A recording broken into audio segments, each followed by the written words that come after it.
Really is quite the facade, isn't it?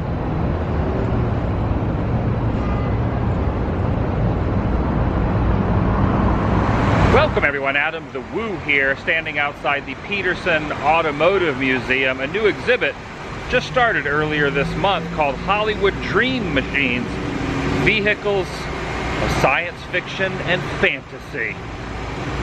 Let's get in there and check it out. I'm inviting you to join me. Shall you? Before even making my way through the parking lot, getting a glimmer of what can be expected. A little hint here with this Jurassic Park Ranger, used in a very recent Walmart commercial for nostalgia purposes. The Gotham police are on patrol. They're on the job. 2028 Dodge Caliber Cruiser. According to this, it was also used in the 2014 RoboCop film. If you're familiar with the Hunger Games series, this Peacekeeper transport can be seen quite a few times. It needs to get out there in that LA traffic. It would really confuse some people.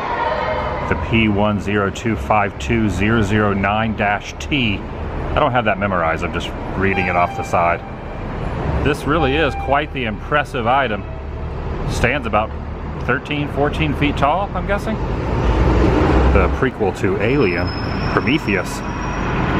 A Wieland RT-01 transport item. Could seriously get through some difficult terrain. Those heavy-duty tires. They're not playing around. 78 Ford Mustang Key Cobra driven in Guardians of the Galaxy Volume 2. As well as the 32 Ford from Iron Man. Notice how he's keeping it in close proximity. Not letting it out of his sight. I don't blame you. Fancy. Autobot from the 2009 Transformers Revenge of the Fallen. It's an ice cream truck made fresh for you.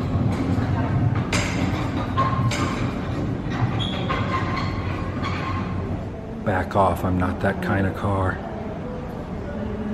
Mean robots suck, and this vehicle makes frequent stops to kick Decepticon butt. A taxi from the new Blade Runner that came out a couple years ago. Very futuristic. Starting on the top level, I'm going to work my way down. Normally there are different vehicles all through here, but because of this exhibit, new ones have been brought in and repositioned. Die Another Day, the James Bond series, Pierce Brosnan tried to escape in this. Driven in Ghost in the Shell starring Scarlett Johansson is this motorcycle equipped with decorative backdrop. Oh wow, the cruiser that was used to take Jennifer Parker home in Back to the Future Part 2 to Hilldale. This is the one that was in the alley and then moved over to the neighborhood. Nothing but a breeding ground for Tranks, Lobos, and Zip Heads. It did not have a real engine. A forklift was used to simulate taking and landoff. I think I said that wrong. You must forgive me for my overexcitement and stuttering. This is pretty dang cool being a fan of all three of the Back to the Future films. You don't see props like this in the flesh too often. And next to it, in the 87 RoboCop, is the 6000 Sucks. I'm not making that up. That's what it states right there on the hood, SUX. I love all the blemishes and scars like the crack in the windshield displayed prominently. And I would place bets that that's the original upholstery and interior there on the seats. Quite a violent film originally.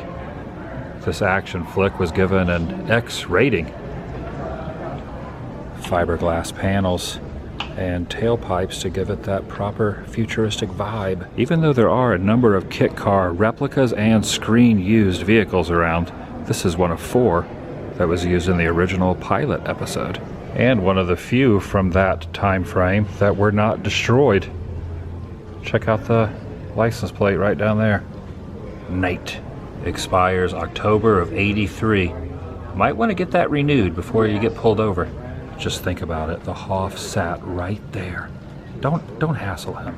Some of the buttons still appropriately labeled Rocket Boost, Micro Jam. auto roof. That's so cool. All the appropriate bells and whistles necessary to fight evil. Death Race 2000, which came out in 1975, has always been a guilty pleasure of mine, so seeing this is pretty fantastic. And just adjacent, the neighbor, the Green Hornet. Well, I should state that's the TV series it was used in. It's actually a 66 Black Beauty. Whoa, could it be that masked vigilante in the back seat? I see you back there. Hiding in the shadows, lurking.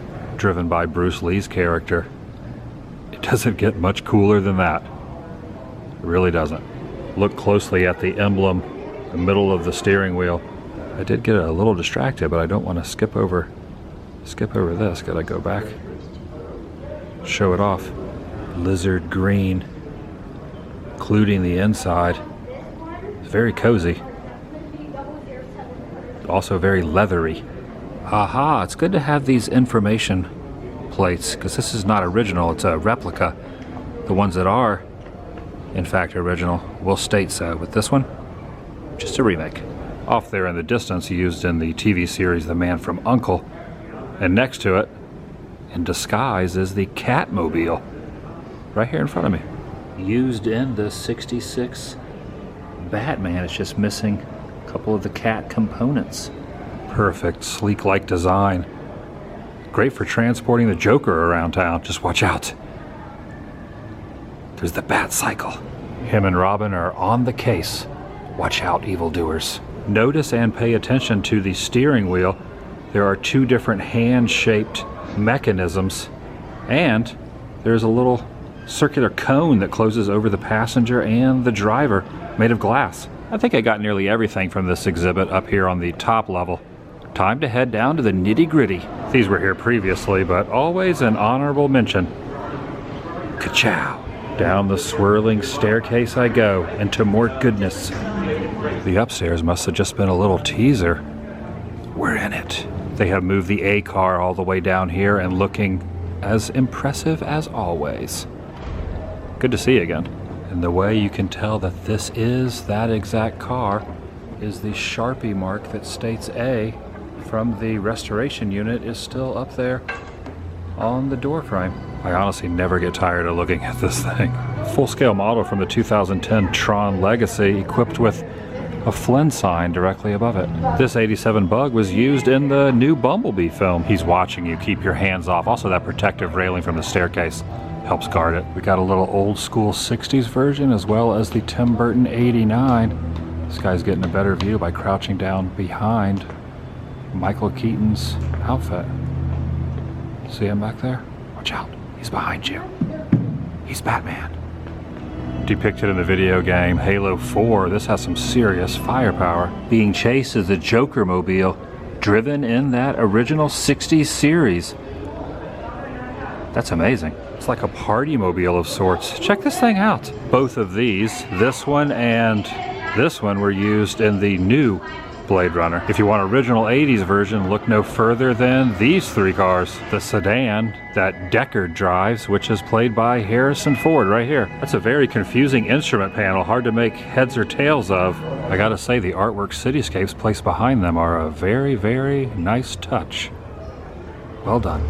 This Lexus could be seen in Minority Report, and this just so happened to be in 2004's iRobot. If you happen to see AI, which came out in 2001, then both of these items might look familiar to you, because they were both in it. As well as this Biker Hound motorcycle. Goodness, look at the front of that thing. Oh yeah, ridden in Terminator Salvation. Right there on the left. That's right. Come on here, come on. Ride me. Very intimidating from Mad Max Fury Road. There's a skull there protruding up in the air above the hood. The V8 Interceptor, also from the same film. I like the way they have this set up. The theming is awesome. That is one rough and rugged machine. It's a little creepy and dusty over in this corner. They did a great job with this area. No way, it's the screen-used land speeder from the first Star Wars. 77. Holy cow. On loan from the Lucas Museum of Art. This is truly impressive. Most impressive. I can just picture Obi-Wan and Luke sitting right there, These aren't the droids you're looking for. This is like the coolest freaking thing, a little battle wound there on the front. If you want to go the extra mile, pull up some photos from the movie itself and you can see all the scuff marks and everything. Completely identical, including that indentation in the front and paint chips. Getting a little zoom in at the instrument panel, console, and steering wheel. That's some serious Star Wars history right there. You can still see the wheels below it, you know, hidden by camera view, but that's what made it operate. It didn't really hover. It just made you think it did. Let's be honest, in all our minds, it really did. It still does. Replicas are always neat, but the real deal, so much better. Especially when it was in such an iconic film. I just love stuff like this so much. Preserved history. It's the best. Not a lot of room down in there. You can see the holes where the actors' feet would have been hidden. Not much legroom. They basically just went up into where the engine kind of sort of would have been. This one not used in the film, but from Clockwork Orange, the depiction of that car playing Hogs of the Road. Such a classic scene.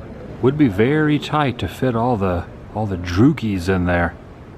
Hi there. Our brief govray through the letter hole was not, shall we say, sufficient? Here is the limited edition poster that they have on hand. Kind of sums it all up right there in one neat little package. I still see you there. I still see you there watching me. Attentively. This is interesting. It's actually curated in collaboration with Comic-Con. That's going to do it for today. If you're new here, please subscribe. By doing so, helps keep you in the loop and up to date on future adventures, endeavors in my life, as well as uploads here on this channel. Taking a step further, ring that notification bell. And if you enjoyed this particular episode from the Peterson Automotive Museum special new exhibit, give it a big thumbs up. It lets me know you care. I'll see you in the next video. The vlog is over.